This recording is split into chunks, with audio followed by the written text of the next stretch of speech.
Assalamualaikum warahmatullahi wabarakatuh. Bismillah, alhamdulillah, sholatan wassalamun ala rasulillah, la hawla wa la quwata illa billah, ma ba'du. Rabbi shrah li sadri wa yassir li amri wahlul 'uqdatam min lisani yafqahu qawli.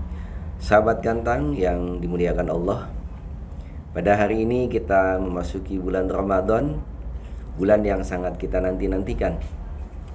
Bulan yang akan menjadi kawah candra di muka buat kita untuk menempa diri kita sehingga kemudian menjadi pribadi-pribadi yang bertakwa. Tentunya menjadi pribadi yang bertakwa adalah dambaan setiap orang yang beriman, ya. Kenapa demikian? Karena fasilitas takwa itu yang sangat menggiurkan. Orang yang bertakwa dijamin oleh Allah Subhanahu wa taala sebagaimana dalam firman-Nya dalam Quran surat At-Thalaq ayat 2. Allah menyatakan, a'udzubillahi minasyaitonirrajim, wa may yattaqillah yaj'al lahu mahrajan wa yarzuqhu min haitsu la yahtasib. Siapa yang bertakwa kepada Allah, yaj'al, Allah pasti menjadikan lahu kepada orang tersebut mahrajan, solusi dari setiap apapun persoalan kehidupan yang dihadapinya. Dan yang lebih menarik lagi, wa yarzuqhu min haitsu la yahtasib, Allah akan menganugerahkan rizki dari arah yang tidak disangka dan tidak diduga. Subhanallah. Itulah keunggulan orang yang bertakwa. Bagaimana takwa itu tidak menggiurkan? Setiap kita ada kesulitan selalu ada solusi. Setiap kita membutuhkan rizki, Allah selalu anugerahkan, dan Allah akan berikan itu kepada orang yang takwa. Dalam masih di surat At-Thalaq ayat 4-nya Allah menyatakan lagi, wa may yattaqillah yaj'al lahu min amrihi yusran. Barang siapa yang takwa kepada Allah, maka persoalan-persoalan kehidupannya akan menjadi yusran. Persoalannya kemudian adalah bagaimana kita menjadi orang yang bertakwa. Nah, ini yang menjadi persoalannya. Nah, kemudian syariat puasa atau Ramadan ini datang adalah sebagai salah satu upaya kita untuk bisa memperoleh derajat takwa tadi. Itu. Nah, kita bagaimana bisa sampai kepada derajat takwa? Nah, itulah melalui ibadah Ramadan yang akan kita laksanakan. Jadi Imam Al-Baghawi menyatakan bahwa puasa adalah wasilah untuk kita sampai kepada takwa. Kenapa demikian? Sebab ada kalimat dalam Quran surat Al-Baqarah ayat 183 bahwa a'udzubillahi minasyaitonirrajim, ya ayyuhalladzina amanu kutiba alaikumusiyam kama kutiba alal ladzina min qablikum la'allakum tattaqun. Ada kalimat ujungnya la'allakum tattaqun. Jadi puasa ini adalah la'allakum tattaqun. Nah, la'alla di sini kalau bermakna la'alla ini bisa kita maknakan taklil, ya, alasan. Jadi alasan diwajibkannya puasa adalah supaya orang ini akan menjadi takwa. Nah, kalau la'alla kita maknai taroji, maka orang yang melakukan puasa, orang soim, orang soimin, soimat, ya, ini berharap dengan puasanya ini akan dapat mengantarkan dia kepada ketakwaan. Itu yang diharapkan tentunya. Maka kemudian puasa ini adalah sarana menuju takwa. Kenapa orang pengen bertakwa? Tadi saya sudah sebutkan di awal bahwa takwa itu sebetulnya sangat menggiurkan sekali, gitu ya. Sangat menarik sekali fasilitas yang Allah berikan kepada orang-orang yang takwa, gitu. Persoalannya kemudian menjadi orang takwa ini, ya. Nah, ini yang menjadi persoalan kita. Nah, bagaimana kemudian Ramadan kita ini bisa mengantarkan kepada derajat takwa tadi. Nah, kita ukur puasa kita itu. Para ulama membagi puasa itu menjadi beberapa tingkatan, ya. Ada puasa awam, ada puasa khusus, ada puasa khususil khusus. Puasa awam ini adalah puasa orang yang pada tingkatan masyarakat awam, puasa yang berdasarkan hanya kepada istilah fikih saja, ya. Puasa sesuai tuntutan ilmu fikih lah. Artinya apa? Dia berpuasa hanya memenuhi sekedar dia berniat menjaga hal-hal yang membatalkan puasa ya. Dari mulai terbitnya fajar sampai dengan terbenamnya matahari. Jadi dia puasanya secara fikih saja. Secara fikih dia puasa, ya puasa. Sah dia puasa, sah dia puasa.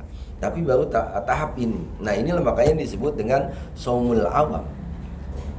Puasanya orang yang biasa gitu ya, orang pada umumnya. Nah, kemudian ada puasa khusus. Puasa khusus ini menurut sebagian juga disebut sebagai puasa thariqah. Nah, puasa khusus ini itu orang puasa ya tadi secara fikih ya. Artinya dia berniat ya. Kemudian dia menjaga dari hal-hal yang membatalkan puasa sejak terbit fajar sampai dengan terbenam matahari. Juga dia mampu untuk menjaga lisannya. Lisannya pun dijaga. Dia tidak pernah mau membicarakan apapun tentang hal-hal yang dilarang lisan untuk mengucapkannya. Dan biasanya begini, suka ada terjadi di masyarakat. Nggak boleh ngomongin orang loh. Kenapa? Kan kita lagi puasa. Ntar aja ngomonginnya habis maghrib. Nah, kalau yang semacam itu bagaimana? Sama saja ya.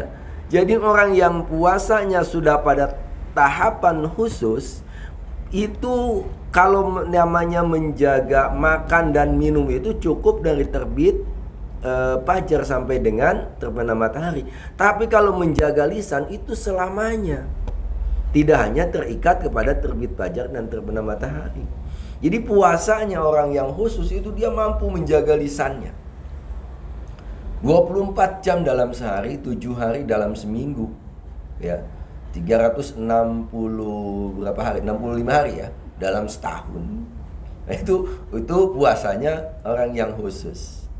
Kemudian dia menjaga matanya itu enggak sembarangan melihat. Nah, lagi-lagi menjaga matanya pun tidak hanya pada saat siang hari, tapi di malam hari juga dia berusaha menjaga matanya. Kemudian dia juga menjaga telinganya. Nah, ini yang disebut dengan puasa khusus itu. Jadi ada menahan hal-hal dari sisi panca indera lahiriah. Nah, panca indera lahiriah itu ada lisannya, matanya, telinganya dijaga. Jangan sampai membatalkan puasanya. Karena buat orang yang masuk tahapan shaumil khusus ya, puasa khusus ini itu dia harus mampu menjaga lisan, menjaga mata, menjaga pendengaran, dan itu bila dia lakukan maka dia batal masuk kategori puasa khususnya. Nah, kemudian ada juga menjaga indera yang secara batiniah. Apa? Hatinya juga dijaga. Ya. Jadi dia menjaga hatinya itu untuk dari segala macam penyakit-penyakit hati. Ini puasanya yang disebut dengan puasa khusus, atau disebut juga dalam istilah lain puasa thariqah katanya. Dan kemudian dia menghiasi hatinya itu dengan selalu ingat kepada Allah. Makanya kemudian lisannya senantiasa berzikir dan kepada Allah Subhanahu wa taala.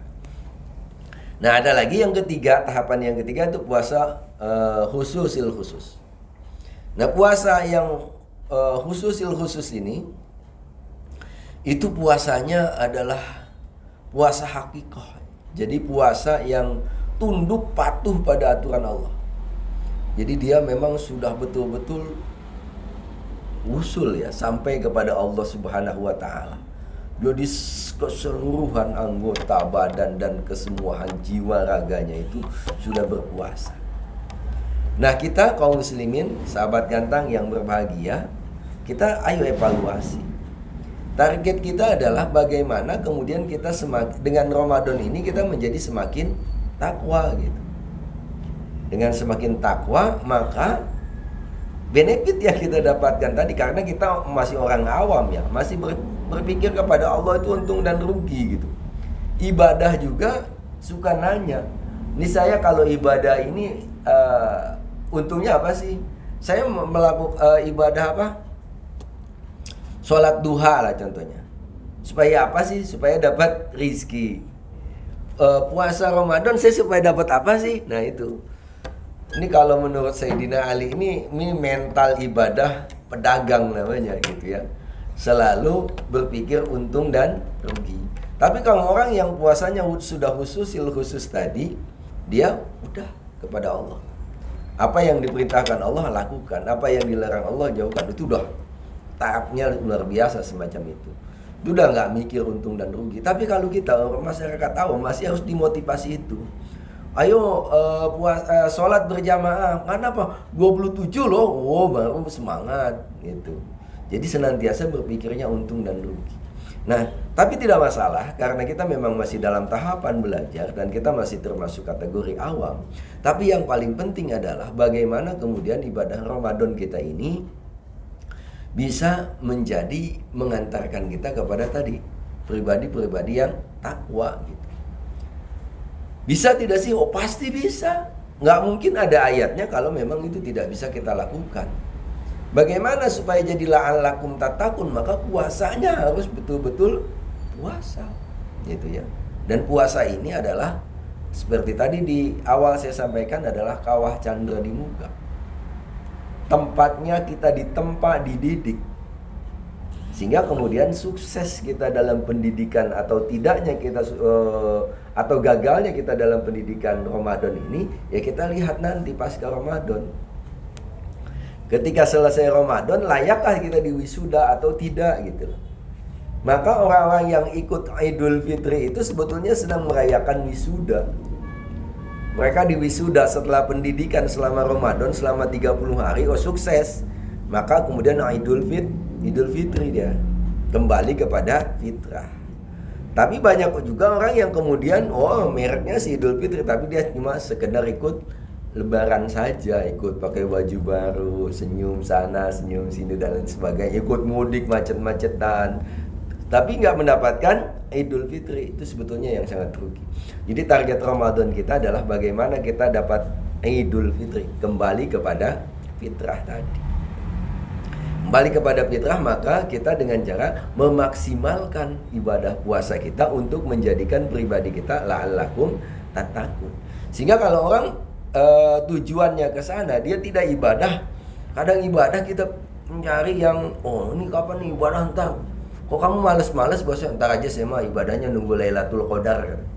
Ya waiso, ya nggak bisa begitu, nggak bisa ujuk-ujuk dapat Lailatul Qadar itu. Jadi kita harus ada persiapan, tahapan-tahapannya. Sehingga kita berhak untuk mendapatkan khairum min alfi syahrin tadi. Malam yang sangat mulia itu. Sehingga kemudian ujungnya tadi la'allakum tattaqun. Nah itu sahabat gantang, mudah-mudahan Ramadan kita tahun ini ayo sama-sama kita semangat, kita niatkan, kita berazam bahwa ibadah Ramadan kita ini harus lebih baik, bahwa ibadah Ramadan kita ini harus bisa mengantar kita semakin menjadi pribadi-pribadi yang bertakwa kepada Allah Subhanahu wa taala. Mungkin demikian yang dapat saya sampaikan dalam sesi Kulutum ini. Mudah-mudahan ada manfaatnya dan mudah-mudahan memotivasi kita semua untuk semakin baik dan semakin bertakwa kepada Allah Subhanahu wa taala. Wallahul muwaffiq ila aqwamit thoriq. Wassalamualaikum warahmatullahi wabarakatuh.